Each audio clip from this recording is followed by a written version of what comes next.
একজন সাহাবী, তার নাম হচ্ছে আলকামা। নামটা কে ধরতে পেরেছে বলেন? নামটা কি ছিল?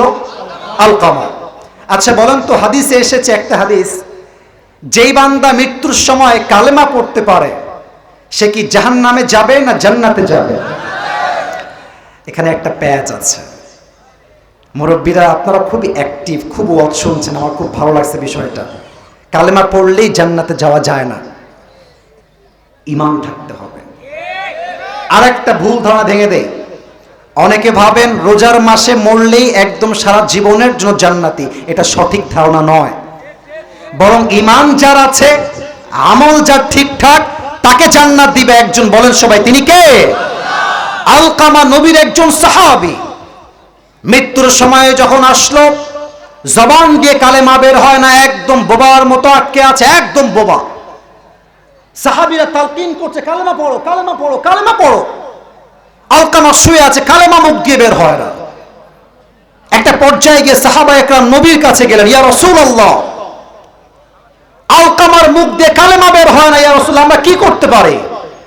নবীজি চালাক ছিলেন, বুদ্ধিমান ছিলেন, উইজডম ছিল অনেক বেশি। নবীজি বলছেন তার মায়ের কাছে যাও, বলো আপনি কি আলকামার উপরে খুশি আছেন কিনা। সাহাবীরা গিয়েছে, ডাক দিয়ে বলছে, হে আলকামার মা, আপনার সন্তান মৃত্যুশয্যায় রয়েছে, কালেমা পড়তে পারছে না, আপনি কি সন্তানকে নিয়ে খুশি না বেজার? মায়ের মাথা নিচু হয়ে আছে। মা বলছে, আমি আমার সন্তানকে খুশি দেখে আমি রাখতে পারি না, আমার সন্তানের উপরে আমি রাজি নই, আমি মাফ করতে পারবো না, তোমরা এখান থেকে বের হয়ে যাও। এবার নবীজি নিচে আসছেন, এসে বলছে, হে আলকামার মা, আপনি একটু বাহিরে আসেন। বাহিরে এসেছে। এটা কি ফুটবল মাঠ না এমনি স্কুল মাঠ? ঈদগাহ মাঠ। মাঠের উপরে নবীজি একটা লাকড়ি নিয়ে আগুন জ্বালিয়েছেন। কি জ্বালিয়েছেন? একটু জোরে বলেন, কি জ্বালিয়েছেন? আর বলছেন, সাহাবা একরাম শোনো, আলকামাকে নিয়ে এসে তোমরা আগুনে ফেলিয়ে দাও, যাও নিয়ে আসো সবাই। মা দাঁড়িয়ে আছে। মা বলছে, ইয়া রাসূলুল্লাহ, না না না, আমার সন্তানকে আগুনে ফেলবেন না, প্লিজ, এটা করবেন না। রাসূল বলছেন, আম্মা জান, আপনার সন্তানকে আপনি দুনিয়া আগুনে পড়তে সহ্য করতে পারবেন না, আর আপনার সন্তান জাহান্নামের আগুনে পড়বে, এটা আপনি কেমনে সহ্য করবেন? আম্মা জান মাফ করে দেন। আম্মা সঙ্গে সঙ্গে মাফ করে দিয়েছেন, আর আলকামার মুখ দিয়ে কালেমা জারি করে দিয়ে একজন দিয়েছে একজন। বলেন সবাই, তিনি কে? এজন্য আব্বা আম্মার দোয়া ছাড়া মৃত্যুর সময় জবানে কালেমা জারি হতে পারে? বলেন তো, আমাদের শেষ নবীর নাম কি? মুহাম্মদুর রাসূলুল্লাহ সাল্লাল্লাহু আলাইহি ওয়াসাল্লাম। নবীজির বাবার নাম কি ছিল কে বলতে পারে?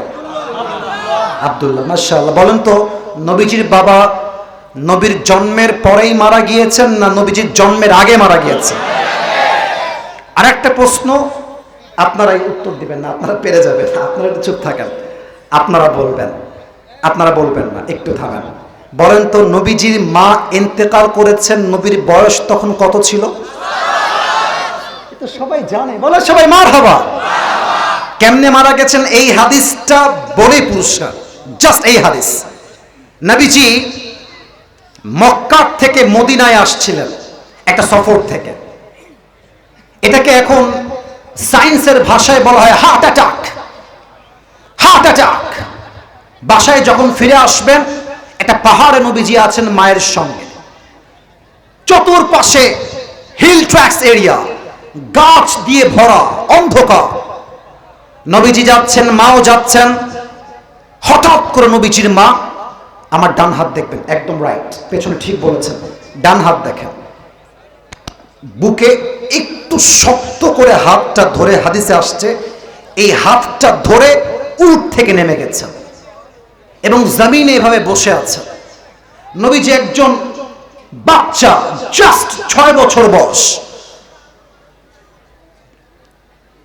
মায়ের বুকের ব্যথা দেখে নবীজি আর কষ্ট সহ্য করতে পারেন না। মায়ের কাছে দৌড় দিয়ে এসে বলছে, মা লাকিয়া উম্মি, মা আপনার কি হয়েছে, মা আপনার কি লাগবে, আমাকে বলেন, মা আপনার কি লাগবে, আমি আপনাকে দেব। নবীজির মা ইঙ্গিত দিয়ে বলছেন, নবীজিকে ডাক দিয়ে বলছেন, ইয়া মুহাম্মদ, তোমার বুকটা আমার কাছে নিয়ে আসো, তোমার বুকে একটু মাথা রেখে আমি শুতে চাই। নবীজির মা যখন নবীজির বুকে জাস্ট হাতে এমনে মাথা দিয়ে শুয়েছেন, নবীজি মায়ের চোখের দিকে ফ্যাল করে তাকিয়ে আছেন, আর নবীর মা নবীজির দিকে এমন ভাবে তাকায় আছে। শেষ দেখা, মায়ের সঙ্গে সন্তানের শেষ বিদায়ের পালা। নবীজি মাকে ডাক দিয়ে বলছেন, মা আপনার কিছু হবে না, মা আমি আপনার সঙ্গে আছি, মা আপনার কিচ্ছু হবে না, মা আমি আপনার সঙ্গে আছি, মা আপনি টেনশন করবেন না। নবীজির মা ডাক দিয়ে বলছে, ইয়া মুহাম্মদ, কুল্লু জাদীদিন বাল ওয়া কুল্লু হাইয়িন মাইয়িত ওয়া লাকাদ ওয়ালাদতু তুহরা। হে মুহাম্মদ, প্রত্যেক নতুন জিনিস একদিন পুরাতন হয়ে যায়, প্রত্যেক জীবিত মানুষ একদিন লাশ হয়ে যায়। ওয়া লাকাদ ওয়ালাদতু তুহরা, কিন্তু আমি আমেনার বিশ্বাস, আমি এমন একজন সন্তানকে জন্ম দিয়েছি যার আলোতে পুরো পৃথিবীটা আলোকিত হয়ে যাবে। সুবহানাল্লাহ। এই কথা বলেই নবীজির মা নবীজির কোলে শেষ বিদায় নিয়ে দুনিয়ার থেকে বিদায় হয়ে গেলেন। আমি যখন লাস্ট টাইম উমরাহ করতে গেলাম, নবীজির হাদি সাহেব যারা এখানে এসেছে তারা বুঝবেন, নবীজির মায়ের কবর যেখানে হয়েছে চতুর্পাশে খালি পাথর আর পাথর। আমি জাস্ট ভাবলাম যে এই পাথরের মাঝে নবীজির মাকে উম্মে আইমান এবং নবী দাফন করলেন কেন। আমি জাস্ট এটা ভাবছিলাম যে এই পাথরগুলো হটিয়েছে কেমনে। হিল ট্র্যাক্স এরিয়া, চতুর্পাশে পাথর, পাহাড়, গাছগাছালি, কোথাও কোনো মানুষ নাই, কেমনে দাফন করেছে। আমি জাস্ট দাঁড়িয়ে এটাই ভাবছিলাম যে দাফন করলো কেমনে। যখন নবীজি মাকে দাফন করে ফেলেছেন, আমি হাদিসটা একটু অভিনয় করে বোঝাচ্ছি, প্র্যাকটিক্যালি অভিনয় করে। নবীজি মাত্র 6 বছরের একজন শিশু বাচ্চা, মায়ের কবরের উপরে এই যে দুইটা হাত এমনে দিয়েছে, আর কপালটা মায়ের কবরের সঙ্গে লাগিয়েছে। হাউমাউ করে চিৎকার দিয়ে ডাক দিয়ে বলছে, মা আপনি কোথায় গেলেন? মা আমার তো বাবা নাই, আমার তো কেউ নাই, আপনি ছাড়া দূরে তো আমার পুরো অন্ধকার দুনিয়াটা, মা আপনি কোথায় গেলেন? আসেন মা, উঠে আসেন, আমি আপনার সন্তান, আপনার অপেক্ষায় আছি মা, আপনাকে ছাড়া আমি কোথাও যাব না। হাদিসে আসছে উম্মে আইমান দাসী ছিলেন, নবীজির ডান হাতটা এমনে ধরে ছেঁচড়ায় পেছনে নিয়ে গেছে। যখন পাহাড় থেকে নিচে নামিয়েছে নবীজিকে, নবীজি উম্মে আইমানের হাতটাকে এমনে ছাড়িয়ে আবার মায়ের কবরে দৌড় দিয়ে আসছে। বলছে, আমি আমার মাকে ছাড়া কোথাও যাব না, আমি মাকে নিয়ে যাব, আমি মাকে ছাড়া কোথাও যাব। উম্মে আইমান আবার নবীজিকে ধরে বাসায় নিয়ে আসছে, খুব জোর করে, শক্ত করে। দীর্ঘ 57 বছর পর, নবীর বয়স যখন 63, নবীজি মায়ের কবরে আবার আসছেন। হাদিসের শেষাংশে আছি, আপনাদের সব পড়ছি, একটু সময় দেন। হাদিস এই ডান হাঁটু হাদিসে আসছে নবীজি উঠিয়েছেন, বাম হাঁটু নবীজি উঠিয়েছেন, এই বুক বরাবর একদম বাচ্চা শিশুর মতো দুইটা হাঁটু বুকের কাছে দিয়েছেন। এবার আমার দুই হাত দেখেন, এই দুইটা হাত এমনি দিয়ে মাথাটা নিচু করে মায়ের জন্য নবীজি হাউমাউ করে কান্না শুরু করে দিয়েছেন। সুবহানাল্লাহ। আর নবীজি মায়ের জন্য 3টা কথা বললেন। 1, আম্মা জান, আপনি দুনিয়া থেকে যাওয়ার পরে বুঝতে পারছি দুনিয়াতে আসলে মায়ের মতো ভালো সন্তানকে দ্বিতীয় আর কেউ বাঁচতে পারে না। বলেন আমার কথা ভুল বললাম না ঠিক? বলেন মায়ের মতো সন্তানকে কেউ ভালোবাসতে পারে না। 2 নাম্বার, আম্মা আপনি যদি বেঁচে থাকতেন, আমি মায়ের সম্মান বোঝাবার জন্য এর চেয়ে কোনো দামি হাদিস আমার কাছে নাই। আমার কোনো ইলম নাই, আমার কোনো জ্ঞান নাই, আপনারা আমাকে বসিয়েছেন, আমার কোনো যোগ্যতা নাই, কিন্তু এই হাদিসের মতো দামি হাদিস মায়ের জন্য আমার কাছে সেকেন্ড কোনো হাদিস আর নাই। নবীজি বলছেন, মা আপনি যদি বেঁচে থাকতেন আর আমি এশার নামাজ জন্য দাঁড়াতাম, আল্লাহু আকবার, আমি সানা পড়ছি সুবহানাকাল্লাহুম্মা ওয়া বিহামদিকা ওয়া তাবারাকা ইসমুকা ওয়া তাআলা জাদ্দুকা ওয়া লা ইলাহা গায়রুক।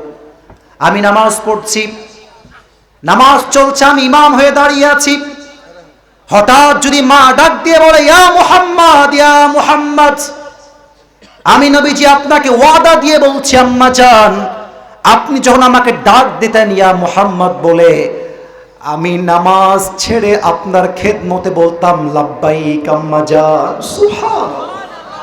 মা আপনি ডাকতে দেরি হতো, আমার সারা দিতে এক মুহূর্ত দেরি হতো না। আল্লাহু আকবার। 3 নাম্বার কথা, নবীজি বলছেন আম্মা জান, এই যুবক কান খাড়া করো, যারা মেয়েরা এসেছেন, মেয়েরা মেয়েরা মেয়েরা আম্মা জান, বোনেরা প্লিজ কানটা খাড়া করবেন। শেষ কথা, আম্মা আপনি যদি বেঁচে থাকতেন, আমি মুহাম্মদ আপনার এত খেদমত করতাম,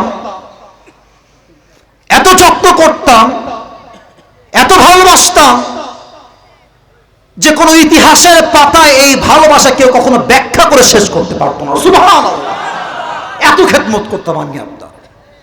যারা বাপ মায়ের সঙ্গে খারাপ ব্যবহার করো, আজকে গিয়ে পায়ে ধরে মাফ চাপা, আজকে পা ধরবা মায়ের। এই দেখো, আমি আমার কথা বলি, এখানে অনেকগুলো ক্যামেরা, আমি কথা যদি ভুল বলি এটা আমার মায়ের কানে যাবে, বাপের কানেও যাবে। আমি আসিফ দুষ্টু কম ছিলাম না, তোমাদের চাইতে আমি আরো বেশি দুষ্টু ছিলাম। আমার ব্রেইন ভালো ছিল, এটা শো অফ না, বোঝাবার স্বার্থে বলছি। আমি ক্লাসের 1 নাম্বার ছাত্র ছিলাম। তো শয়তান, যে ব্রেইন ভালো, যার মেধা ভালো, শয়তান তাকে একটু বেশি ধরে। আমাকে শয়তান যত বেশি ধরতো, আমার বাবা মাকে খুব বোঝাইতো, খুব, যে আব্বা ওইদিকে যেও না, আব্বা প্লিজ ওইদিকে যেও না। আমার এখনো মনে আছে, আমার একটা ফ্রেন্ড ছিল, যেই ফ্রেন্ডটা নামাজ কালাম পড়তো না। সরি টু সে দ্যাট, আমি বলতেছি হাদিসটার ব্যাখ্যার জন্যই। নামাজ পড়তো না, দাড়িও রাখতো না। তো আমি আবার তার জন্য খুব পাগল ছিলাম, তাকে ছাড়া আমি কোথাও যেতাম না, খেতাম না, ঘুরতাম না। একদিন আমার বাপ তাকে ডেকেছে, এটা আমি জানতাম না। আব্বাজান যারা এসেছেন, এটা আমার কথা ভালো করে শুনবেন। তো ওকে ডেকে বলেছে আমার আব্বা, যে তুমি যদি আমার ছেলের সঙ্গে কখনো আর ঘুরেও, আমি যদি দেখেছি তোমাকে, তোমার ঠ্যাং ভেঙে দিব। আমার বন্ধুকে বলেছে। এই কথা যখন আমি জানতে পেরেছি, আমার বাপে কথা বলছে, আমি তো ক্ষেপে রেগে শেষ। বলছে আব্বা তোমার সাহস কত বড়, তোমার বন্ধু গালি দাও। আমার মাথায় তো তখন ইসলামের জ্ঞান ভালো করে আসে নাই, এত বাজে ব্যবহার করেছে। আব্বা মনে হয় পরে কান্না করেছে আমার ব্যবহার দেখে। আস্তাগফিরুল্লাহ। এই দেখেন, মাত্র 1 সপ্তাহ আগের কথা। সেই বন্ধু নিজের জীবন বোঝে নাই, ক্যারিয়ার বোঝে নাই, আমাকে এসে বলছে আসিফ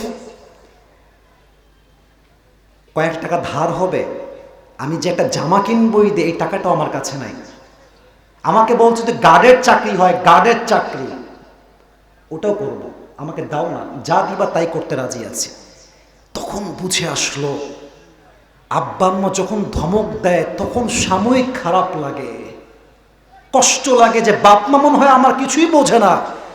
বাট বিশ্বাস করো, আজকে তোমার বাপ মায়ের ধমক আগামী তোমাকে ডক্টর মিজানুর রহমান আজহারিও বানাইতে পারে। যুবক ভাইরা, ঠিক কিনা বলো? আব্বা আম্মাকে তোমরা কষ্ট দিও না। আজকে যারা আব্বা আম্মা কষ্ট দিয়েছেন, সবাই মিলে আব্বা আম্মার পা ধরে, হাত ধরে ক্ষমা চাইবেন। রাজি আছেন তো ইনশাআল্লাহ?